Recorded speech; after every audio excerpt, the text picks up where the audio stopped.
नमस्कार दोस्तों। भारत के द्वारा एक काफी बड़ा और सख्त कदम लिया गया है चाइना के खिलाफ। जैसा कि आप देख सकते हो, India suspends tourist visas of Chinese nationals in tit for tat move. कहने का मतलब है कि चाइनीज सिटीजन्स के लिए भारत ने जो वीजाज हैं, जो टूरिस्ट वीजाज होते हैं, उसको सस्पेंड कर दिया है। तो क्वेश्चन यहां पर काफी सारे आएंगे कि आखिरकार ऐसा क्या हुआ, भारत को यह कदम क्यों लेना पड़ा, इसका इंपैक्ट क्या होगा। काफी कुछ जानने को है, चलिए आगे बढ़ते हैं। लेकिन उसके पहले ध्यान रखिएगा, अगर आप किसी भी एग्जाम की तैयारी कर रहे हैं, यूपीएससी, जुडिशरी, बैंकिंग, कोई भी कोर्सेज हो, आपको हमारे ऐप और वेबसाइट पर जाना है, वहां पर सब कुछ मिल जाएगा। और अगर आप डिस्काउंट चाहते हो मैक्सिमम 40% का फ्लैट, तो इस यहां पर आप कोड इस्तेमाल करिए अंकित 40, इससे आपको डायरेक्टली डिस्काउंट्स मिलेंगे। साथ ही साथ अगर आप एमसीक्यूज अटेम्प्ट करना चाहते हैं, मल्टीपल चॉइस क्वेश्चंस, मेरे इंस्टाग्राम पेज पर जाइए, वहां पर स्टोरीज में देखिएगा काफी सारे एमसीक्यू जो हैं वो आपको मिल जाएंगे। चलिए शुरुआत करते हैं और सबसे पहले देखते हैं अभी एग्जैक्टली हुआ क्या है। देखिए, ये जो इंफॉर्मेशन है ना कि भारत ने सस्पेंड किया है ये वीजा, ये भारत की तरफ से नहीं मिला। ये इंफॉर्मेशन हमें मिला है IATA की तरफ से। IATA क्या है? International air transport association. मतलब विश्व भर में जितने भी एयरलाइंस हैं, जो मेंबर्स हैं, वो इसके पार्ट आपको देखने को मिलेंगे। इनफैक्ट 80% जो पैसेंजर ट्रैफिक होता है एयरलाइंस का, वो सभी लोग रजिस्टर्ड हैं IATA के साथ। तो कोई भी देश अगर कोई बड़ा कदम लेता है तो उनको इन्फॉर्म करना होता है। तो IATA ने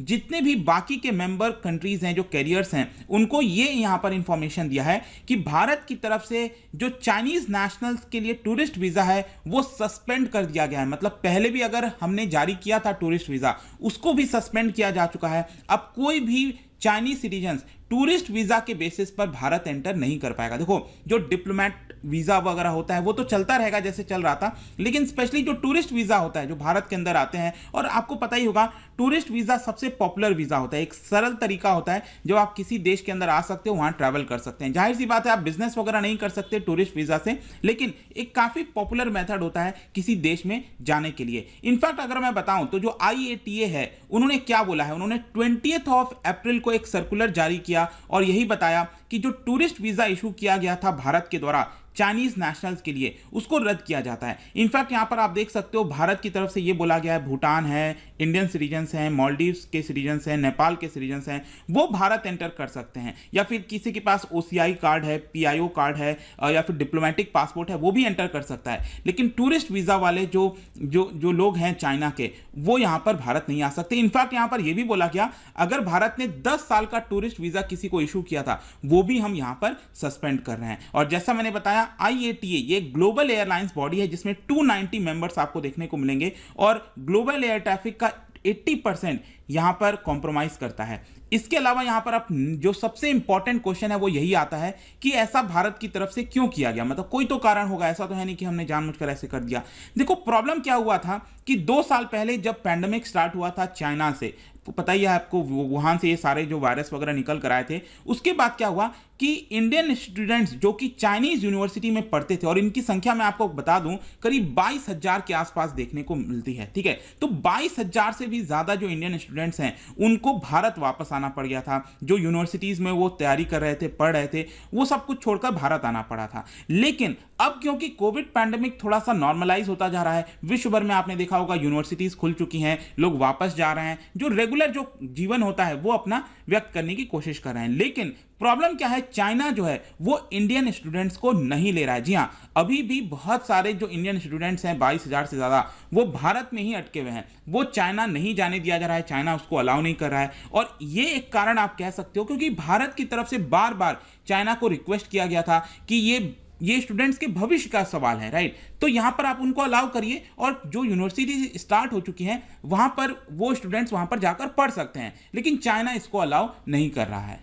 इनफैक्ट भारत ने बार बार इस चीज को कहा कि ये जो आप स्टैंड ले रखे हो, थोड़ा सा सॉफ्ट स्टैंड लीजिए। जो रिस्ट्रिक्शंस वगैरह लगाने की बात कही जा रही है, उसमें थोड़ा सा सॉफ्ट रहिए, क्योंकि अल्टीमेटली इससे सफर कौन करेगा? जो स्टूडेंट्स इतना सारा पैसा देकर वहां पर पढ़ाई कर रहे थे, 2 साल ऑलरेडी उनका बर्बाद हो गया, तो आप उनको अलाउ करिए। लेकिन यहां पर आप देख सकते हो कि अरिंदम बागची हैं, जो कि MEA के स्पोक्स पर्सन है, उन्होंने 17 मार्च को यही कहा था इसके लिए हमने रिक्वेस्ट किया था, लेकिन चाइना ने इसको एक्सेप्ट नहीं किया है। देखो अब इसमें मेन प्रॉब्लम एक और क्या है, मैं आपको समझाने की कोशिश करता हूं। जैसा मैंने आपको बताया कि एक तो इंडियन स्टूडेंट्स भारत में अभी भी फंसे हुए हैं, इसके अलावा क्या है कि बहुत सारे जो बिजनेसेस हैं, जो हंड्रेड्स ऑफ इंडियन बिजनेसेस हैं, एम्प्लॉयज हैं, उनके फैमिलीज हैं, वो भी चाइना जाना चाहते हैं। अल्टीमेटली जो उनका काम वगैरह है उसको वापस से संभालना चाहते हैं, लेकिन उनको अलाउ नहीं किया जा रहा। प्रॉब्लम यहां पर सबसे बड़ी यह है कि चाइना ने कुछ बाकी कंट्रीज के लिए इजी कर दिया है, जैसे पाकिस्तान हो गया, श्रीलंका हो गया, थाईलैंड हो गया, उनको कंसेशन दे दिया, वहां के स्टूडेंट्स के लिए कंसेशन दे दिया, लेकिन भारत के स्टूडेंट्स के लिए कंसेशन नहीं दिया। और ये एक सबसे बड़ा प्रॉब्लम है। इसी को देखते हुए भारत को लगा कि ये नाइंसाफी हो रही है, और यहां पर फाइनली जो टूरिस्ट वीजा है उसको अभी के लिए हमने सस्पेंड कर दिया है। मे भी हो सकता है कि अगर चीजें नहीं मानी गई तो फर्दर एक्शन लिया जाएगा भारत की तरफ से। यहां पर अगर हम बात करें चाइना का क्या कहना है, देखो जो अरिंदम बागची जी हैं, उन्होंने ये कहा कि चाइनीज फॉरेन मिनिस्ट्री के स्पोक्स पर्सन के द्वारा 8 फरवरी को यह बोला गया था कि वो कोऑर्डिनेट कर रहे हैं मैटर को, मतलब कि चाइना जो है वो इस चीज को देखने की कोशिश कर रहा है और जल्द से जल्द कोई सोल्यूशन लाने की कोशिश करेगा। लेकिन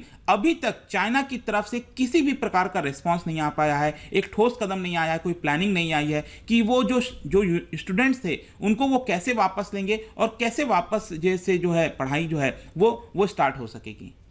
लेकिन स्टिल यहां पर भारत की तरफ से बयान बार बार यही आ रहा है कि we will continue to urge Chinese side, ताकि जो एक स्टैंड है उसको सॉफ्टर लिया जाए और यहां पर स्टूडेंट्स फंसे हुए हैं उनको वापस जाने दिया जाए। इनफैक्ट ये जो पूरा मामला है, मैं आपको बता दूं कि जो चाइनीज फॉरेन मिनिस्टर हैं वांग यी और हमारे एक्सटर्नल अफेयर्स मिनिस्टर हैं एस जयशंकर साहब, दोनों के बीच में सितंबर महीने में पिछले साल दुशानबे में मीटिंग हुआ था। आपको याद होगा जो एससीओ की मीटिंग होती है, शंघाई कोऑपरेशन ऑर्गेनाइजेशन, ताजिक का जो कैपिटल है, वहां पर यह मीटिंग हुआ था। वहां पर भी एस जयशंकर साहब ने इस चीज को रिक्वेस्ट किया था, लेकिन चाइना इस चीज को मानने को तैयार नहीं है। तो इसीलिए आप कह सकते हो फाइनली भारत को यह एक बड़ा कदम लेना पड़ा।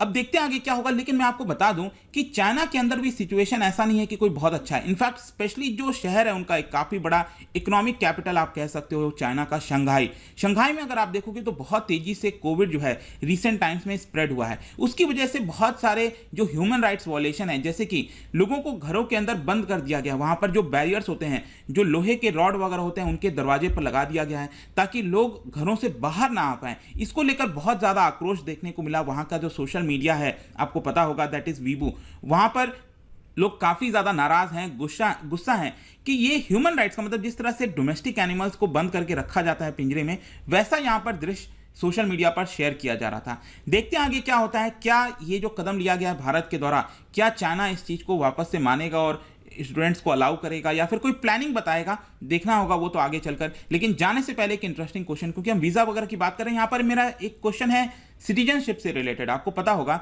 भारत में जो सिटीजनशिप है उसको सिंगल सिटीजनशिप कहा जाता है, प्रिंसिपल ऑफ सिंगल सिटीजनशिप। हम डुअल सिटीजनशिप को अलाउ नहीं करते। तो ये जो प्रिंसिपल है ना सिंगल सिटीजनशिप का, वो भारत ने किस देश से लिया है ये आपको बताना है। इसका राइट आंसर आपको पता ही है, मेरे इंस्टाग्राम पर तो मिलेगा ही, वहां पर अगर आप नहीं हो कोई बात नहीं, टेलीग्राम से भी ले सकते हैं इसका सही उत्तर। मैं कई सारे जो एमसीक्यूज हैं वो यहां पर स्टोरीज में डालता रहता हूं।